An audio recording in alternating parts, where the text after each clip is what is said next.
بسم اللہ الرحمن الرحیم۔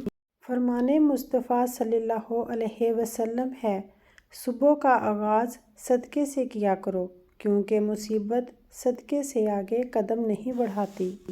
رسول اللہ صلی اللہ علیہ وسلم نے فرمایا، قیامت کے دن لوگوں کے درمیان فیصلہ ہونے تک ہر شخص اپنے صدقے کے سائے میں ہوگا۔ رسول اللہ صلی اللہ علیہ وسلم نے ارشاد فرمایا، خیرات دیا کرو کیونکہ خیرات دینا تم کو آگ سے چھڑاتا ہے۔ رسول اللہ صلی اللہ علیہ وسلم نے ارشاد فرمایا، صدقہ سائل کے ہاتھ سے پہلے اللہ کی بارگاہ میں جاتا ہے۔ رسول اللہ صلی اللہ علیہ وسلم نے فرمایا، بیوہ اور مسکینوں کی ضرورت پوری کرنے والا اللہ کے راستے کے مجاہد کی طرح یا تو دن میں روزہ رکھنے والے اور رات بھر نماز پڑھنے والے کی طرح ہے۔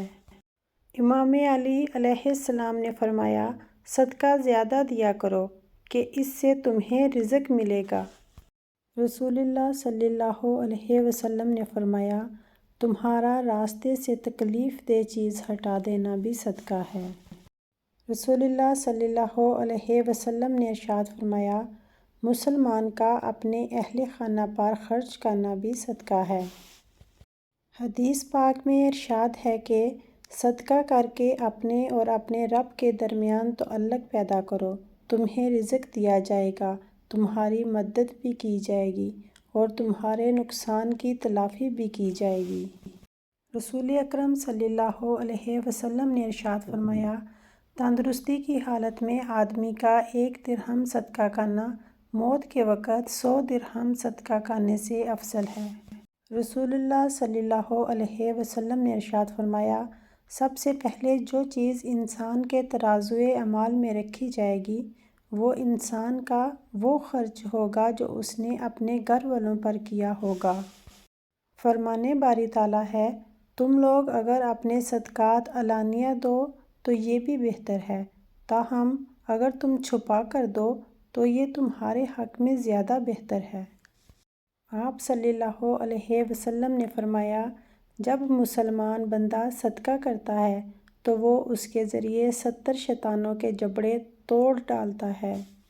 حضرت اسماء رضی اللہ عنہا فرماتی ہیں کہ رسول اللہ صلی اللہ علیہ وسلم نے مجھ سے ارشاد فرمایا، خیرات کو مت روک ورنہ تیرا رزق بھی روک دیا جائے گا، اور گننے نہ لگ جانا ورنہ اللہ تعالیٰ بھی تمہیں گن گن کر دے گا۔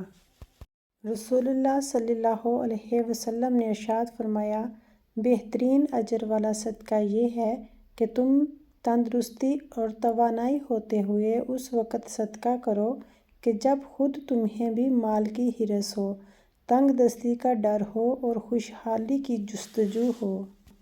فرمان مصطفیٰ صلی اللہ علیہ وسلم ہے، سب سے افضل صدقہ روٹھے ہوئے لوگوں میں صلح کرا دینا ہے۔